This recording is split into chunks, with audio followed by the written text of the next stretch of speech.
여러분, S22 시리즈에서 난리가 났던 GOS 이슈 기억하시죠? 이번 S23은 스냅드래곤 8 2세대가 탑재되면서 전작의 굴욕을 제대로 만회했다고 합니다.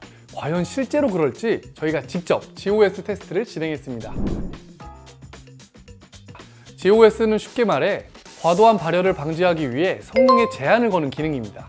다만 전작에서 문제가 됐던 이유는 발열과 상관없이 고의로 성능에 제한을 걸면서 성능 테스트에서는 원래 속도가 나오게끔 조작했기 때문인데요. 그래서 저희가 S23에서는 GOS 문제가 얼마나 개선되었는지 확인하기 위해서 전작인 S22 시리즈와 비교해 테스트를 진행했습니다. 테스트는 GOS가 적용됐을 때와 꺼졌을 때, 그리고 GOS가 완화되었을 때 각각 진행되었고요. 특히 고사양 게임을 돌릴 때 성능 제한이 얼마나 되는지를 중점으로 확인했습니다. 테스트는 환경적 요인부터 기기 설정까지 동일하게 진행했고, 특히 온도와 배터리는 첫 조건에 맞출 수 있도록 한 사이클을 돌릴 때마다 충전과 쉬는 시간을 가졌습니다. 먼저 기본적인 성능을 비교해보면 이번 S23은 전작보다 싱글코어는 27%, 멀티코어는 거의 50%나 향상되었는데요. S23은 각 모델별로 점수 차이가 별로 없기도 하지만 특이한 점은 플러스 모델의 점수가 가장 높았다는 것입니다. 울트라보다 플러스 모델이 낫다니, 삼성이 이번엔 금나누기 원가 절감 이슈를 제대로 만회한 것 같죠? 특히 이번 S23은 게임 성능이 굉장히 좋아졌다고 하잖아요.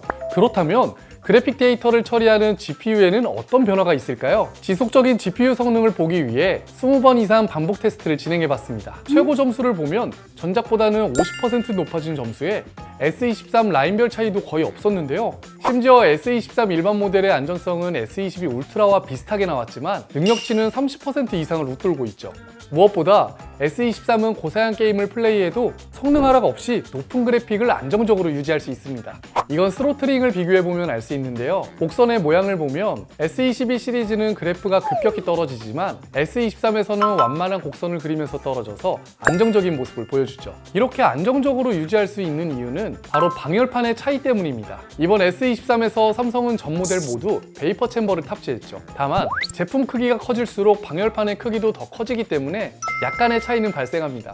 그래서 발열에서는 어떤 차이가 있는지 보기 위해 발열 테스트도 함께 진행했는데요. 긱벤치 테스트 시에는 S23 시리즈가 2도에서 3도 더 낮은 결과를 보여줬고, 3D 마크 테스트에서는 S22 시리즈보다 1도 더 낮은 결과가 나왔네요. 더 큰 쿨링 시스템을 탑재한 S23의 플러스와 울트라가 발열에서는 조금 더 좋은 모습을 보여주었습니다. GOS의 핵심은 게임을 해봐야 할 수 있죠. 측정 앱 이름을 원신의 이름으로 바꿔 테스트를 진행했습니다. 전작보다 CPU는 약 40%, GPU는 약 50%로 성능이 향상된 것을 확인할 수 있었는데요. 다만 긱벤치의 멀티코어와 3D 마크 테스트의 최저 점수는 원신으로 인식됐을 때 5%에서 10% 정도 낮았습니다. 하지만 정말 충격적인 것은 GOS를 완화해주는 게임 퍼포먼스 모드에서 같은 테스트를 진행해보니 3D 마크 테스트에서 최저 점수는 반토막이 났다는 거죠. 이번 테스트에서는 S23 전 기종이 나란히 추락해 천점대를 찍었는데요. 처음에는 원신 게임이 워낙 고사양이고 최적화가 부족한 것이 아닌가 생각했습니다. 이건 저희가 직접 사용해보면서 다시 자세히 봐야 할 것 같네요. 여기서 한 가지 더 확인할 점은 바로 온도 문제였는데요. 20분 동안 진행되는 GPU 성능 테스트에서는 GOS의 조건에 따라 기기의 발열 정도가 달랐습니다. GOS가 꺼져 있을 때는 켜져 있을 때보다 온도가 20% 더 높게 나왔죠. 그리고 GOS가 꺼져 있으면 기종별 온도차가 생기는데요. 이 중 울트라가 가장 발열 관리가 잘 되는 것을 확인할 수 있었습니다. 이번에는 배틀그라운드를 같은 방식으로 테스트 진행해봤는데요. 여기서 한 번 더 충격적인 결과를 확인할 수 있었습니다. GPS 성능이 50% 이상 향상됐던 원신 테스트에 비해 이번에는 GPU가 무려 86%나 향상되었죠. 그리고 최고 성능치도 거의 차이가 없습니다. 야, 이 정도면 배그는 이제 그냥 폰으로 하는 게 낫지 않나 싶은데요. 하지만 여기서도 제가 함정을 발견했어요. 배틀그라운드 테스트 후에 40도 아래로 기기 온도가 떨어지는 제품이 없습니다. 그래서 내부 온도까지 확인해보면 S22 울트라는 최고 온도가 37도밖에 안 되는데 S23 울트라는 41도까지 올라가더라고요. 게다가 S23 시리즈 전체로도 최고 45도까지 올라가 불안한 모습을 보여줬습니다.